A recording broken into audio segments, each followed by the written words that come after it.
बताएं सर ये मुजावर वाली दुर्घटना। दिनांक 5 और 6 की मध्य रात्रि में भुसावर कस्बे में कोऑपरेटिव बैंक में एक रात्रि में नकबजनी की वारदात हुई थी, जिसमें लगभग 8.25 लाख रुपए कैश जो है वहाँ से चोरी किया गया था।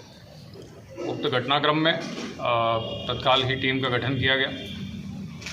साइबर एनालिसिस के आधार पे शुरुआती दौर में कोई मजबूत जो क्लू जो होने चाहिए थे वो हमें नहीं मिले थे। जो हमारी टीम थी एडिशनल एसपी वैर, सीओ भुसावर, एसएचओ भुसावर और साइबर सेल, इन्होंने फिर लगातार ह्यूमन इंटेलिजेंस के आधार पे और सीसीटीवी फुटेजेस के आधार पे एक गाड़ी को आइडेंटिफाई किया जो कि हरियाणा की थी। गाड़ी को आइडेंटिफाई करने के बाद में गाड़ी को जब ट्रेस किया गया तो वो जींद हरियाणा के नंबर रजिस्ट्रेशन होना पाया गया और उस आधार पे और लोकल में स्थानीय जो स्पेशल टीम जींद की और करनाल ज़िले की हरियाणा राज्य की जो थी, उनकी मदद से तीनों जो आरोपी इस घटना में संलिप्त थे उनको जो है हमारी पुलिस ने डिटेन कर लिया और उनकी गिरफ्तारी डाल दी गई है। घटना में प्रयोग ली गई इको कार जो है वो भी बरामद कर ली गई है और अग्रिम अनुसंधान और पूछताछ और बरामदगी के प्रयास अभी फ़िलहाल चल रहे हैं। 3 लोग इस घटना में जो शामिल थे उसमें मास्टरमाइंड जो है वो अमित शर्मा और टाकन, जो कि सफ़ीदो जिला जींद हरियाणा का रहने वाला है और पूर्व में इस प्रकार की 6 वारदातें केवल और केवल कोऑपरेटिव बैंकों में 6 वारदातें ये लगातार कर चुका है। प्रथम दृष्टया जो पूछताछ इनसे की गई और कोऑपरेटिव बैंक को टारगेट करने का उद्देश्य जब इनसे पूछा गया तो मुलजिमों का ये कहना था कि कोऑपरेटिव बैंकों में आमतौर पर सुरक्षा के प्रबंध जो होते हैं बड़े कच्चे होते हैं, कमज़ोर होते हैं। इस कारण से केवल और केवल कोऑपरेटिव बैंकों को ये लोग टारगेट करते थे। तो अमित जो इस घटना का मास्टरमाइंड है उसके खिलाफ 6 मुकदमे केवल कोऑपरेटिव बैंक में नकबजनी करने के हैं। दूसरा आरोपी मक्खन सिंह उर्फ बिट्टू, मक्खन सिंह पुत्र पिट्टू, ये भी करनाल का रहने वाला है और घटना में जो ग्राइंडर जो प्रयोग में लिया गया था, जो बैंक के अंदर रखी हुई तिजोरी जो काटी गई थी, जंगला जो काटा गया था, वो कार्य इस व्यक्ति के द्वारा किया गया था। तीसरा व्यक्ति बतन महाजन, ये सफ़ीदों का रहने वाला है, जिला जींद हरियाणा।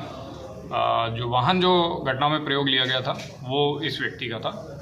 इन तीनों द्वारा इस घटनाक्रम की रणनीति जेल में रहते हुए बनाई गई और गूगल पे चेक किया गया कि कौन कौन से कोऑपरेटिव बैंक इस क्षेत्र में है और हरियाणा से आकर के इस वारदात को अंजाम दिया गया।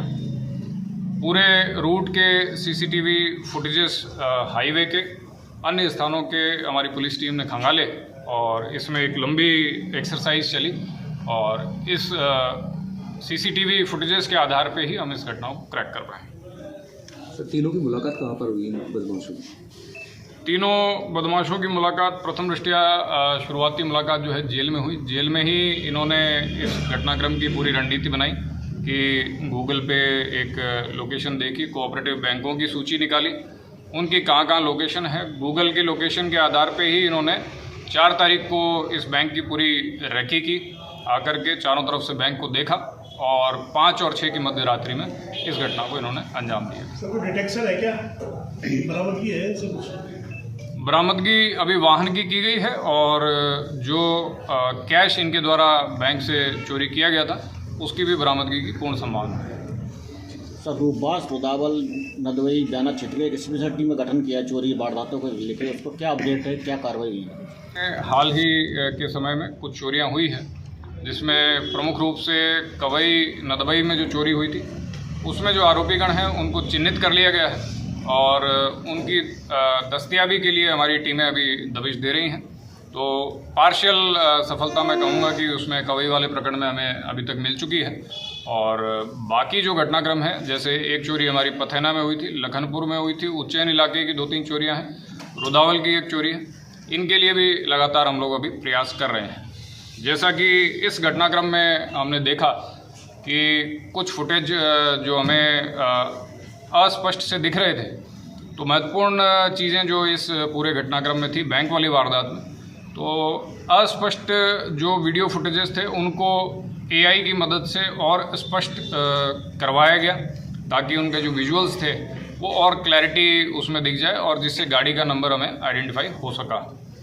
दूसरी चीज़ जो थी इसमें CCTV, तो ये घटना का खुलासा CCTV के महत्व को दर्शाता है और आप सभी के मार्फत मैं आमजन से भी अपील करना चाहूँगा कि अपने व्यापारिक प्रतिष्ठान पे, अपने निवास पे, कस्बों में, आसपास सभी जगहों पर ज़्यादा से ज़्यादा CCTV का इस्तेमाल करें। किसी न किसी घटना के होने के बाद में उसके खुलासे में इसका महत्वपूर्ण रोल रहता है।